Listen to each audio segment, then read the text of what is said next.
Many Muslims, when they come from overseas, they leave Islam back in their home country. I mean, they bring their traditions, they bring their culture, but their traditions have nothing to do with Islam. For example, the idea of a forced marriage where a woman gets married without her consent, Islam doesn't allow that. Plus, it's totally messed up, man.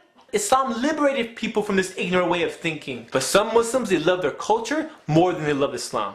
And that's why they're willing to compromise their religion for the sake of their culture. Joke! Joke! Joke! Now, I'm not saying that all culture is bad. There's a lot of great things we can learn from different cultures. There's tasty food, beautiful artwork, rich languages, and so much more. I'm referring to the parts of the culture that conflict with Islam. You know, one of the things that confuses a non-Muslim? It's when they see a Muslim take part of Islam and part of their culture, put it all together, and label the whole thing Islam. Not only are you giving Islam a bad name, but you're confusing everybody. You see, if you add or subtract anything from Islam, it's not Islam anymore. And there's so many Muslims who try to customize Islam just so it meets their desires. Desires. Alhamdulillah, I found Islam before I met these type of Muslims. Alhamdulillah. As a convert, I can tell you that Islam is a very beautiful religion. This is why I feel bad for a child who grows up in a family where Islam is not given to him properly. You know who I'm talking about. The parents who purposely teach only parts of Islam, the parts that benefit them. The child grows up misunderstanding Islam because he sees his parents compromising it.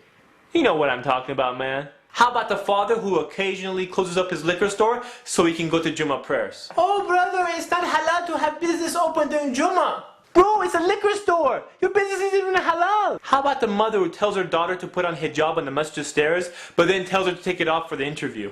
What's up with that? This is why your kid grows up all confused. They can't tell the difference between what is culture and what is Islam. But you don't take it seriously. You're like, until the day you wake up. The day I wake up? The day you wake up and you find out that your kids are not kids anymore? They're teenagers. They're teenagers! You know, that's when their hormones start going crazy and you start losing your hair. Your daughter starts asking questions about having a boyfriend. And what type of plastic surgery are you cool with, Dad? You freak out and tell her to go talk to her mom. But then your son wants to talk to you about tattoos and what parts of his body he wants to get pierced. So you try to talk to him. But since you never talked to him, you lost the channels of communication a long time ago. Basically, you have no idea what the boy is saying anymore. It goes something like this. Yo, yo, yo, yo, Pops. I was about to go bounce and play some b-ball. So if my homies call me, tell them to call me on my cell. I'll catch you later. What? What are you saying? Where are you going? Loves to hang out and chill, but I got to go, Pops. And the other 411 I told you to keep on the DL? You gotta keep that on the hush-hush, baby. Anyways, I'm outie like a Saudi. I got to go. Peace out! Later, Pops. 411 Audi Saudi, what are you saying? Where are you going? Where are you going?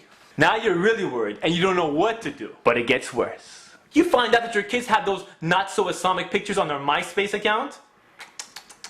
Now your son has chosen the career of gangster rapper for himself. And your daughter wants to be a part-time model, part-time feminist. Actually, her whole feminist movement is because of you. You see, throughout her life, she's been watching the way you've been unjustly treating her mother. You brought your back home mentality where you thought you're the king and she's your slave. And since you didn't treat your wife properly the way Islam teaches you to do so, your daughter is now rebelling against you and your backwards way of thinking.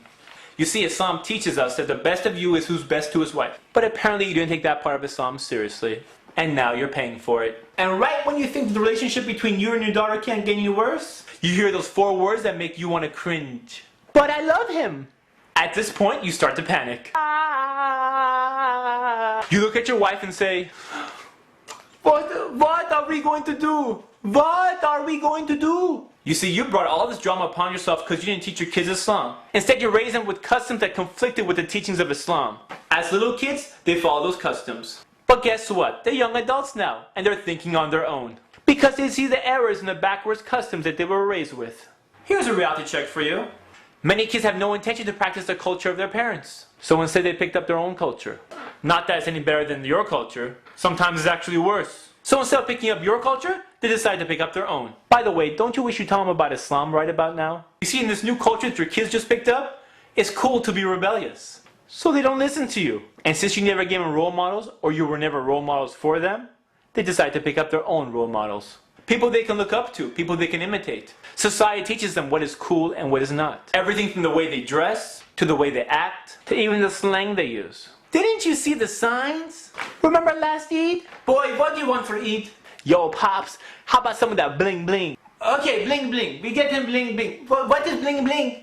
Now you tried everything you can, and as a last resort, you drop off your kids at the Sunday class. You know that's the weekly Sunday class for the young kids at the masjid? The one you never took them to? So you drop them off at the masjid hoping that the volunteer staff performs some type of miracle. But your kids don't even give the class a chance. Everything goes in one ear and out the other. Now your kids think you're a hypocrite because you tell them to do something that you don't do yourself. If you were praying, fasting, and doing all the other things that you tell your children to do, maybe they would have done it. It's like someone telling you, don't be a smoker. It'll kill you. How do you respect that? So many kids go away from Islam because Islam was not presented correctly to them. They get taught the modified version, where parents mix the culture with Islam and package the whole thing under the label of Islam. And then they see the errors in the culture. Yes, parents have rights in Islam, but your children have rights too. If you know Islam, teach it to your kids. Don't just tell them about how to be a good Muslim. Be a role model. That means you have to do it too. If we practice Islam the way the Prophet ﷺ taught us to practice it, we wouldn't be in this mess. But as long as we love our customs more than we love Allah subhanahu wa ta'ala, we will continue to suffer. You know what I'm saying? This is Ali reminding you just in case you forgot.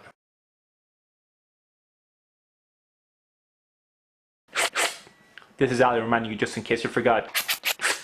This is Ali reminding you just in case you forgot.